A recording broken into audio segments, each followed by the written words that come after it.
The hatred from Lucasfilm and its actors towards the fans continues.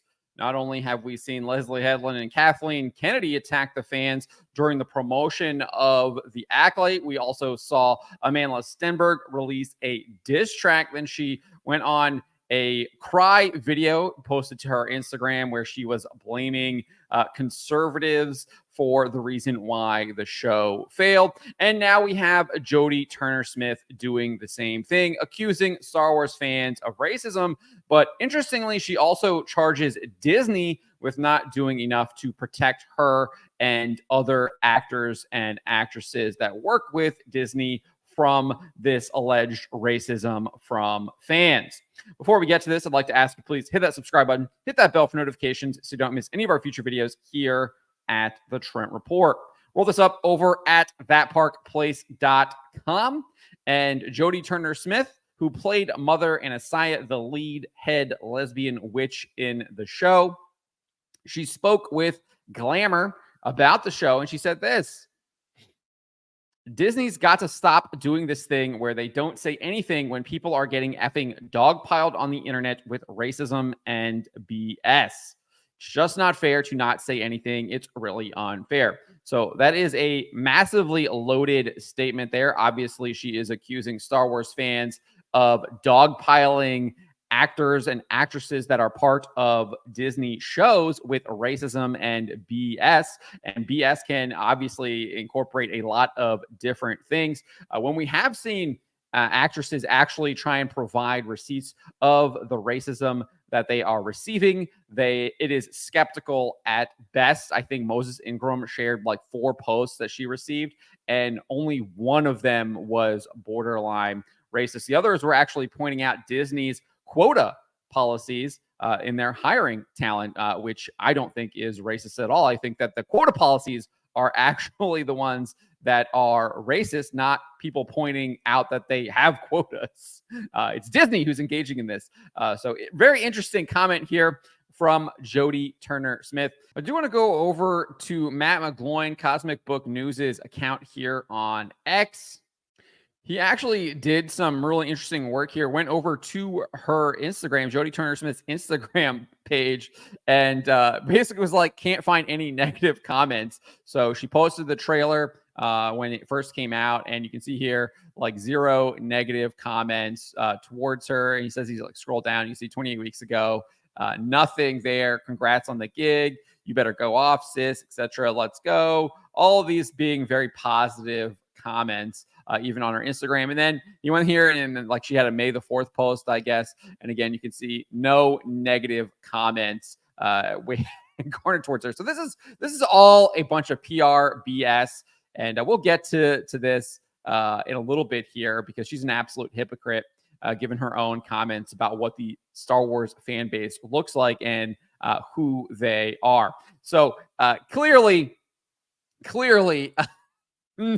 it's hard to find any comments that are actually negative towards her. So it's unclear why she is even making these comments, if she's actually being truthful. But I doubt that that is the case. This is just more of an attack from Hollywood. We know now from a report in Variety that the actors, executives, etc., are indeed, quote, battling fans. They are at war with the fans. And it has nothing to do with racism or anything like that. It has everything to do with wokeness, because Jodie Turner-Smith says this: it would just be nice if the people that have all the money were showing their support and putting their feet down.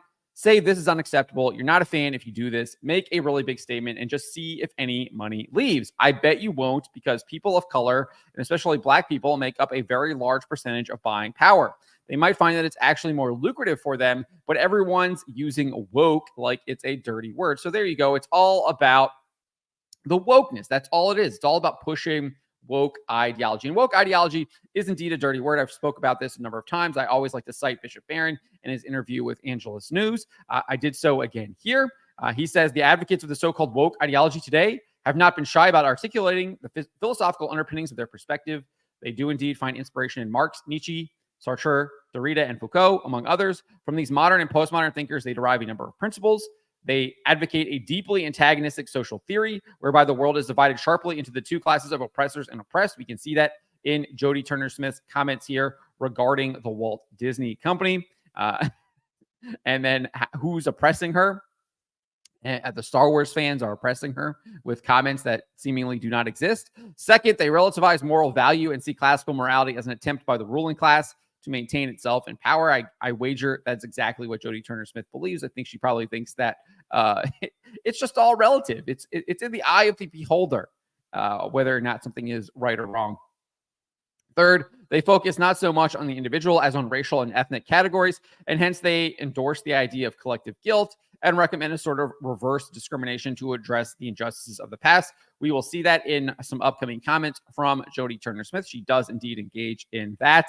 And fourth, they tend to demonize the market economy and the institutions of democracy as a part of a superstructure defending the privilege. Fifth, they push toward equity of outcome throughout the society rather than equality of opportunity. And finally, we're going to see that as well. And finally, wokeism employs divisive and aggressive strategies of accusation that are contrary to the gospel demand to love our enemies. You can see that she is accusing all of these Star Wars fans of racism and other BS, and accusing the Walt Disney Company of not protecting her from this alleged racism and BS, which there seemingly is no evidence of. He then declared this: suffice it to say that Catholic social teaching stands athwart all of this. It wants social justice, of course, but not on woke terms. Its heroes are not Marx, Nietzsche, and Foucault, but rather Isaiah, Amos, Jeremiah, Jesus the Lord, Ambrose, Aquinas, and Teresa of Calcutta, as just some of those examples. I like St. Martin of Tours, one of my favorite saints. And then I also have my St. Patrick shirt that I'm wearing today. Furthermore, Disney and Lucasfilm have made public statements, as Turner-Smith suggests. So remember how she was saying, just to kind of go back here, she's literally saying that they should make a statement saying you're not a fan if you do this, etc. Well, they have. They've done this a couple of times. We'll get to this. They actually did this with the Acolyte. But I think the first time they really did this, I mean, I guess they did it a little bit with The Last Jedi, but that was kind of post Last Jedi. That's where we really kind of saw a lot of that stuff. It didn't turn out very well. Solo was the first theatrical release for Star Wars to lose money, bombed at the box office. Absolute disastrous failure. So we have that there. And then you can look at Obi-Wan Kenobi.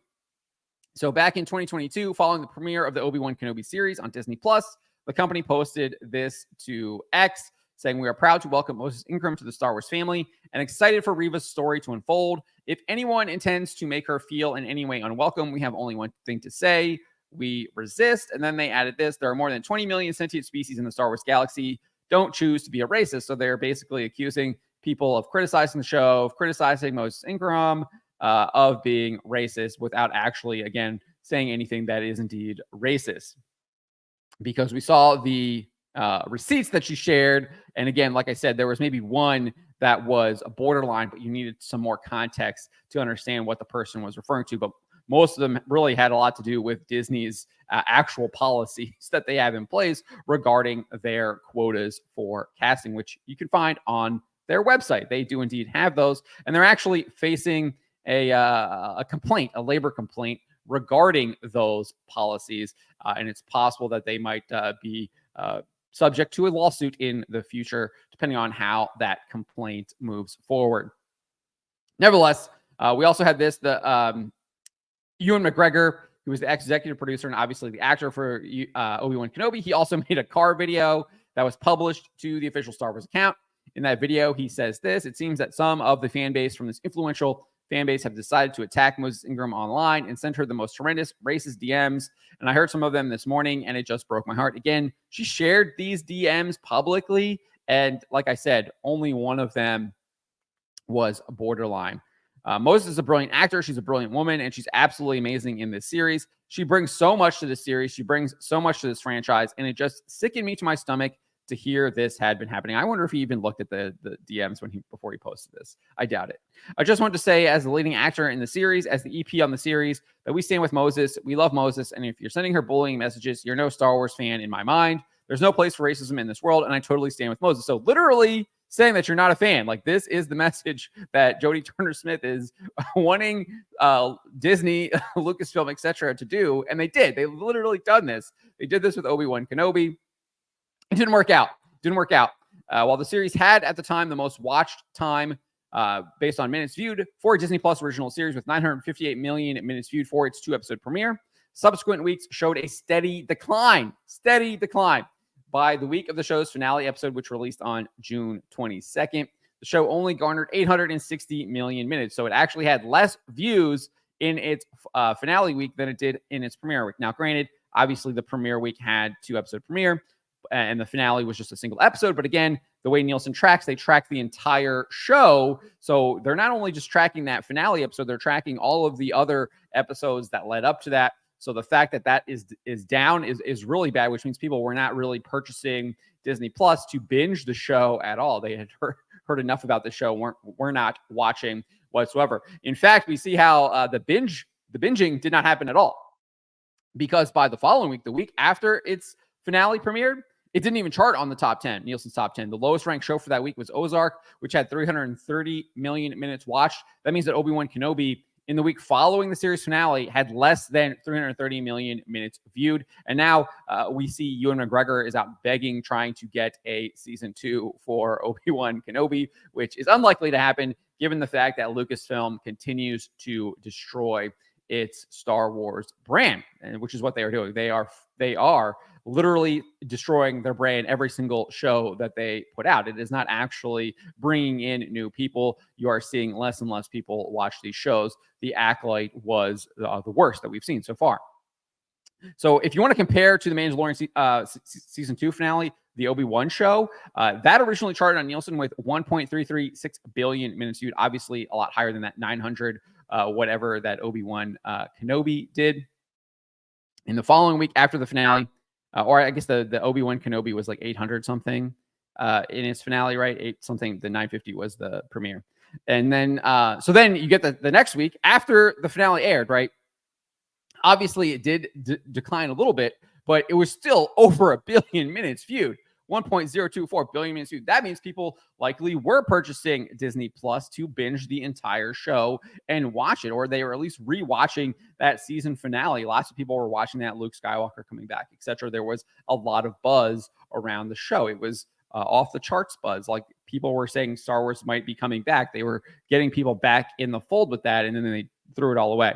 And then even you can continue going on. The next week, 707, and still was on the charts at 411. I mean, the show had huge longevity. That did massive longevity compared to Obi-Wan Kenobi. So you can see kind of how Obi-Wan Kenobi kind of fell off, where it was already below 330 million minutes the week after its premiere, whereas the Mandalorian season 2 finale was still on there almost a month after its season 2 finale premiered.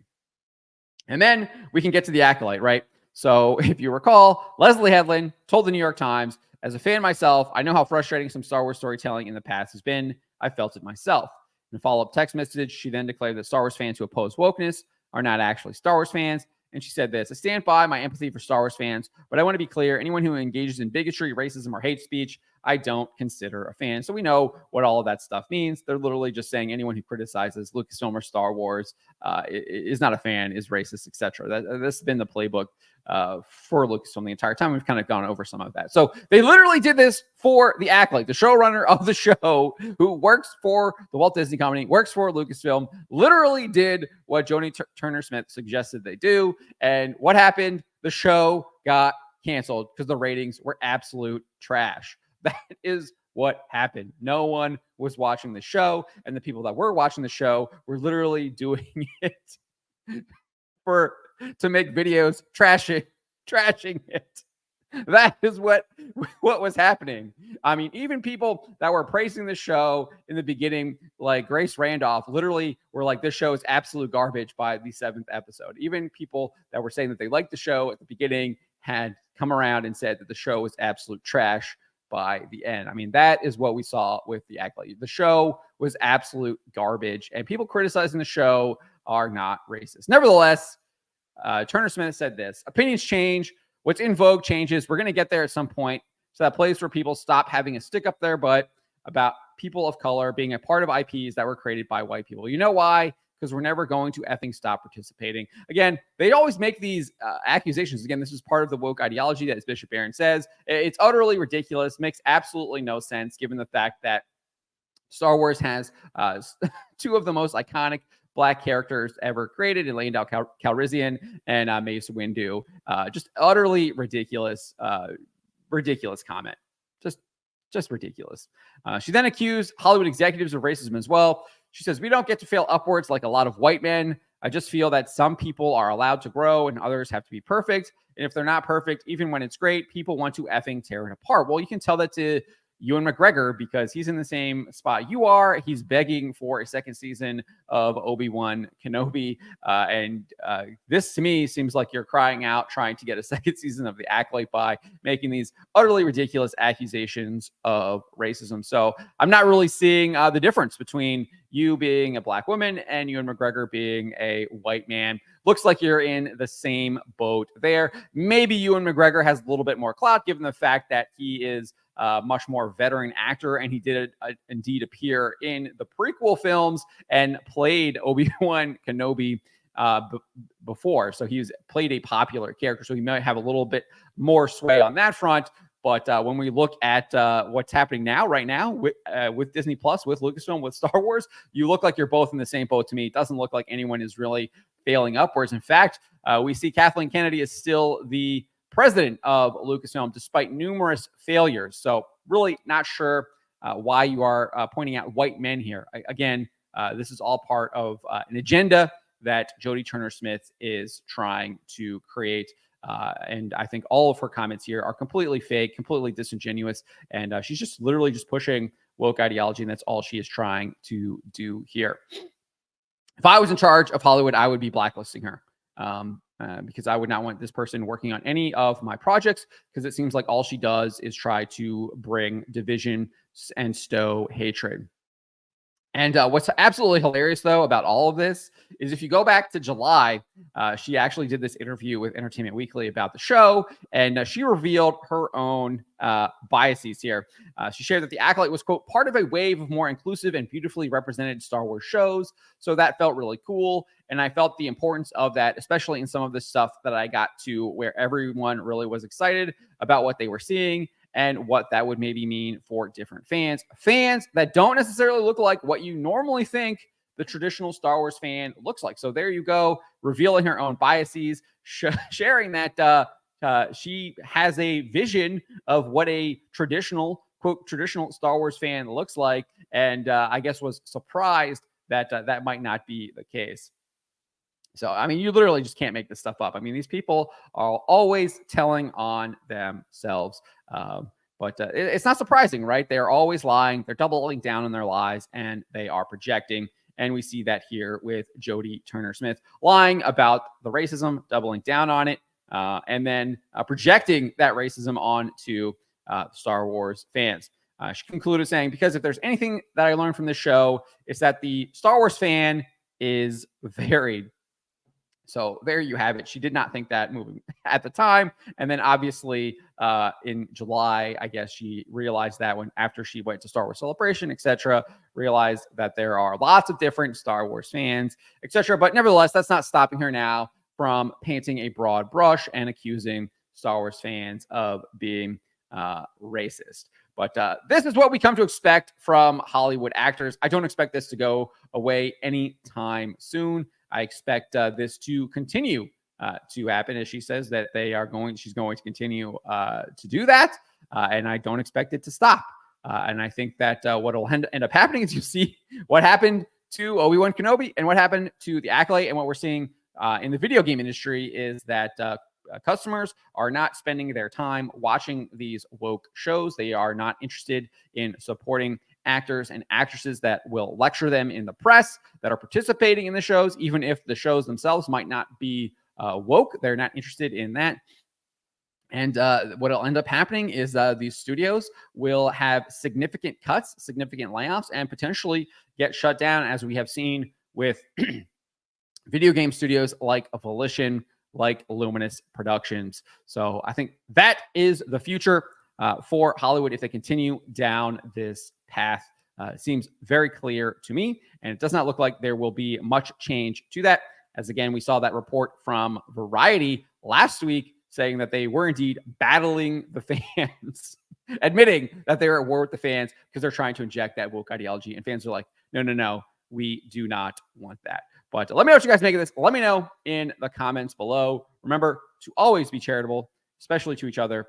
but to always speak the truth. And again, we should also pray for people like Jodie Turner-Smith, that she changes her life and accepts Jesus Christ and basically eschews and repents of this evil woke ideology that she is trying to push.